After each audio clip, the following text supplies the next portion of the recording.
أعوذ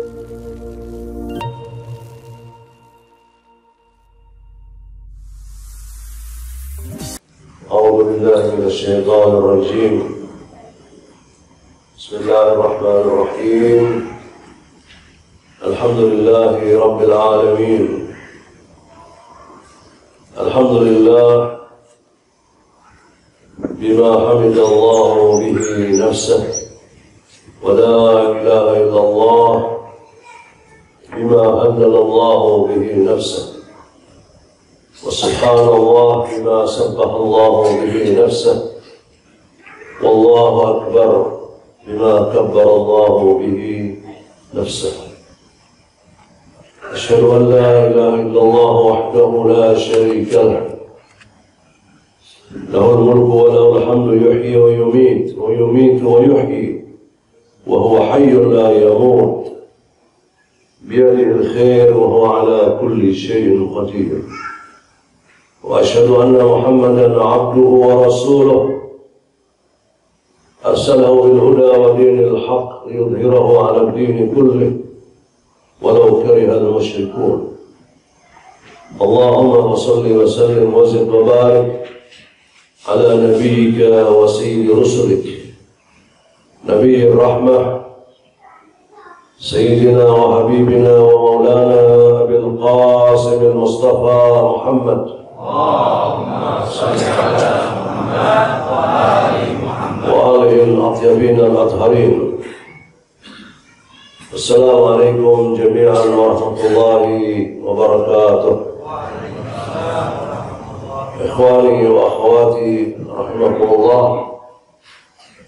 Syukur yang tak terhingga kepada Allah Subhanahu wa taala. Ya Rabbuna wa Rabbu abaina al-awwalin.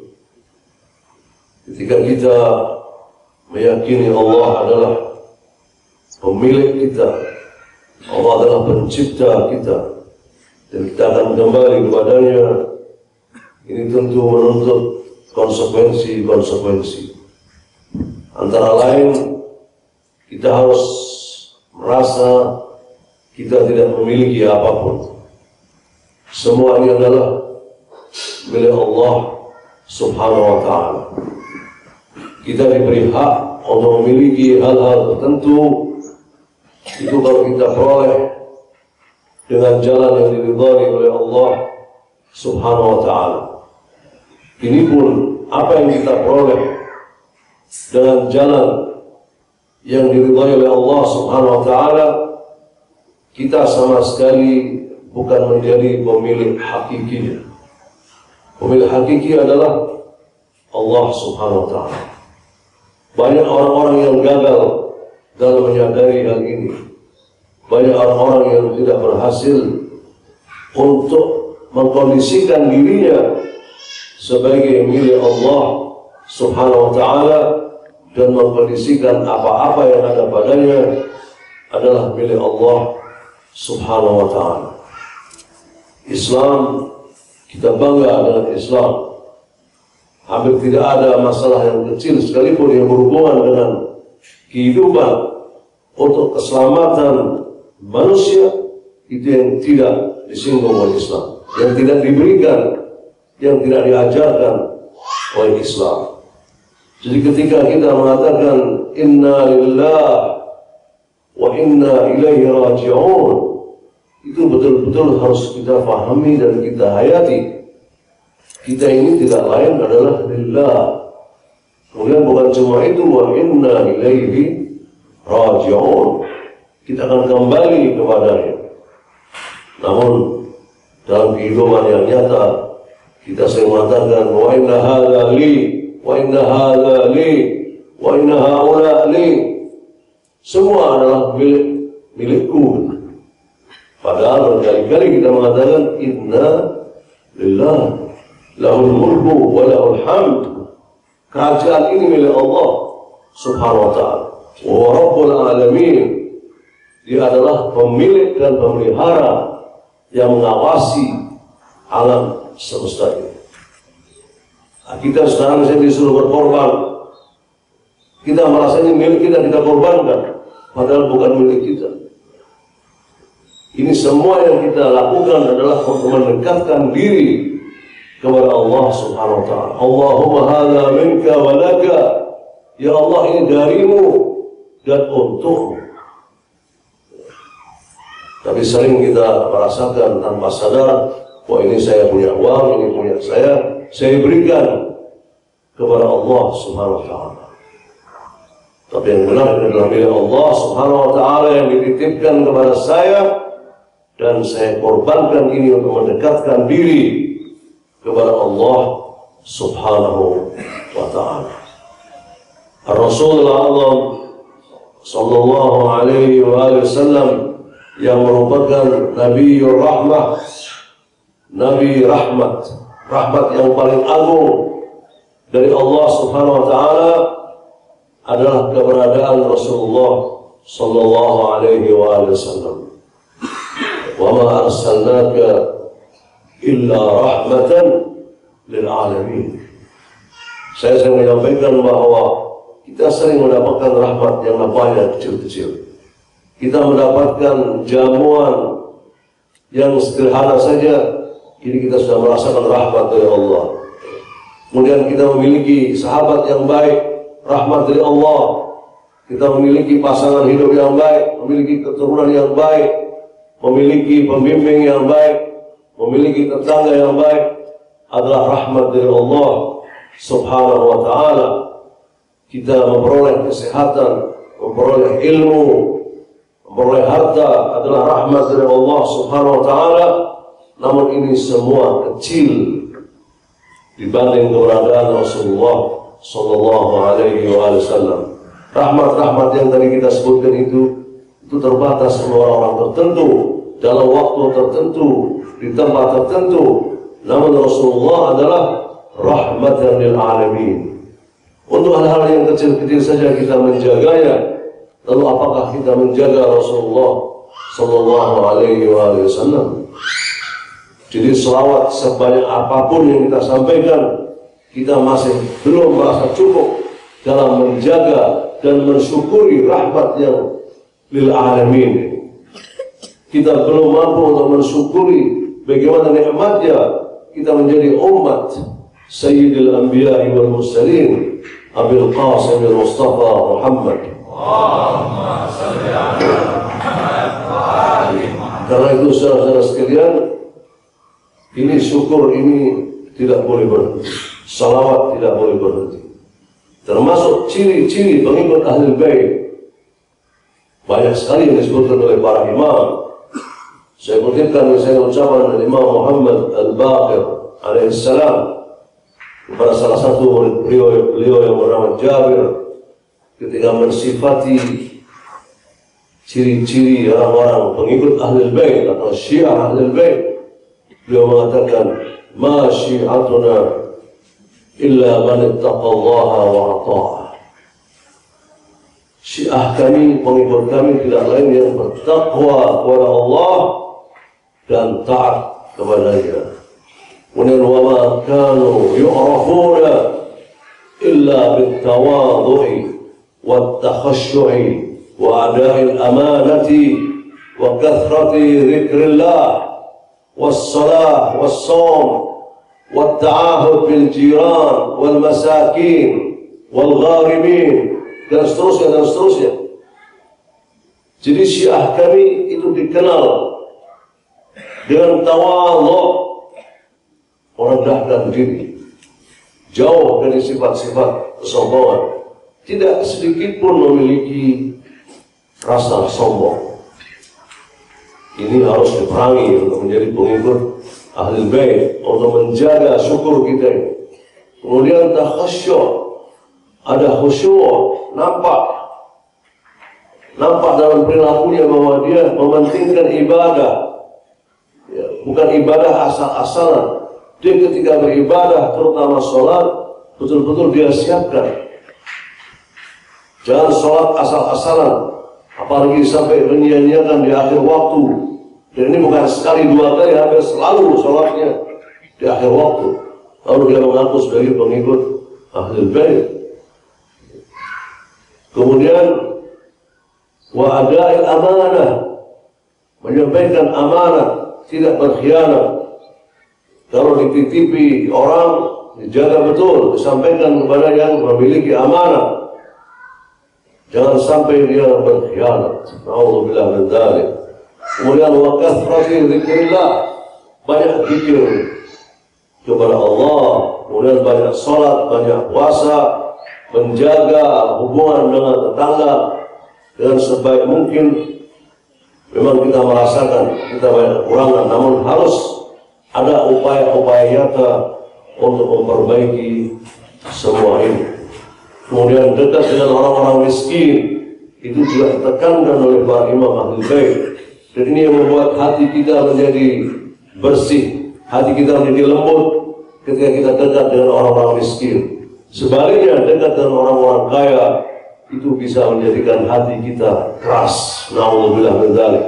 Bahkan kalau orang datang kepada seseorang karena kekayaannya, itu diancam hilang 2/3 agamanya.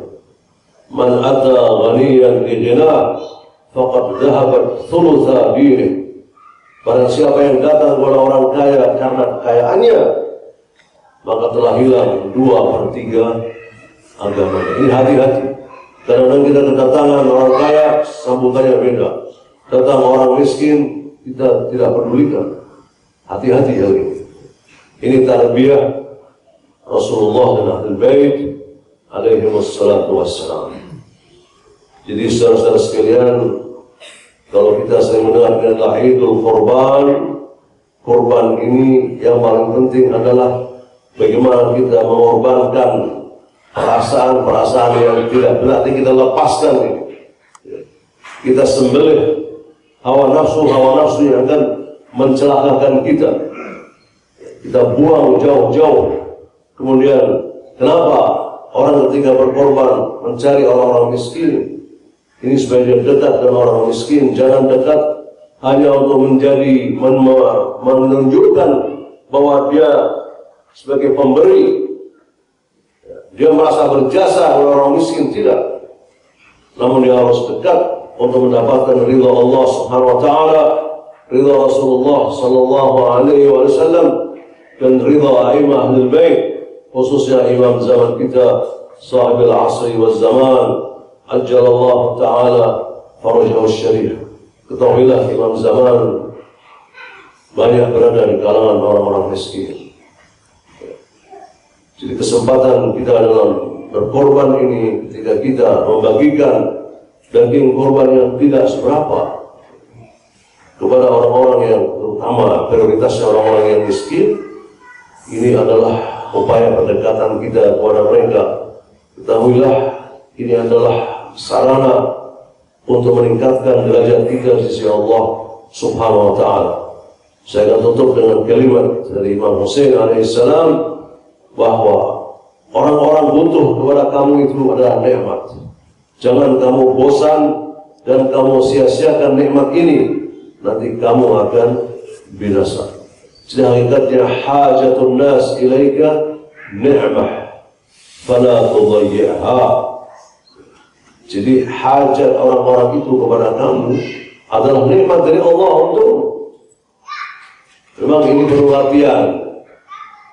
Jangan misalnya ketika kita sering diminta tolong, wah kita kemudian kesal, kita kecewa.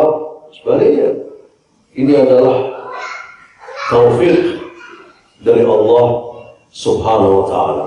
Ya, mudah-mudahan sebagaimana ditekankan bahwa masing-masing harus memiliki penasehat dalam dirinya sendiri. Jadi dirinya menjadi penasehat untuk dirinya. Kemudian juga siap untuk menerima nasihat orang lain. Sudah dipersiapkan untuk tidak gampang tersinggung. Mudah-mudahan Allah Subhanahu wa taala semakin memberikan perlindungan rahmat kepada kita semua. Doa-doa kita diijabah oleh Allah Subhanahu wa taala.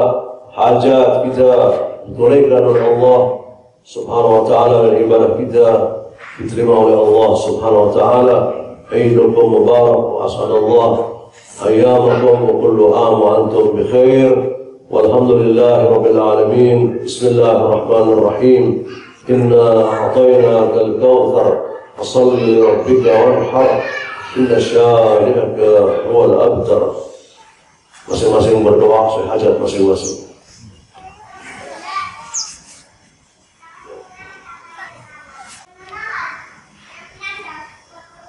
Bismillahirrahmanirrahim.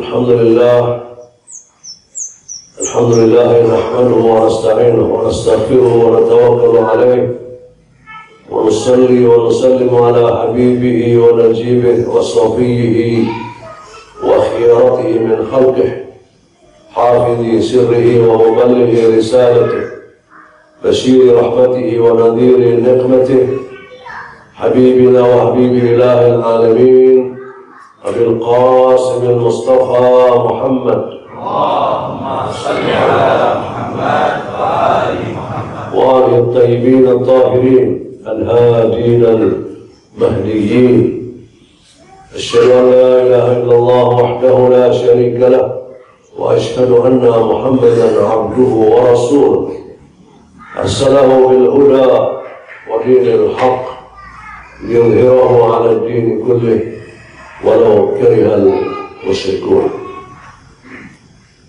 Saudara-saudara sekalian yang saya muliakan, akhir-akhir ini saya sering sampaikan ya dari pengalaman hidup yang sudah cukup lumayan. Ini terinspirasi dari doa yang kita baca di bulan suci Ramadan. Ada kalimat yang mengatakan ya akrama man i'tadara ilaihi al-musi'un. Artinya wahai yang paling mulia dan paling memaklumi kesalahan-kesalahan hambanya yang berbuat salah. Jadi Allah yang paling memaklumi kesalahan hamba-hambanya. Dan memang kita dalam Islam ini dianjurkan untuk banyak memaklumi kesalahan, kekeliruan, kekhilafan orang-orang yang ada di sekitar kita. Dalam bahasa lain, kita harus banyak lapang dada, harus banyak sabar. Yang contoh yang kecil saja dalam kehidupan kita sehari-hari, ketika kita nyetir mobil misalnya, itu kalau nggak ada kesiapan lebih dahulu, ya kita akan banyak marah-marah di jalan. Tapi kalau sudah ada kesiapan, wah ini nanti yang nyelip kita yang mungkin buru-buru, mungkin ada hajat, ya.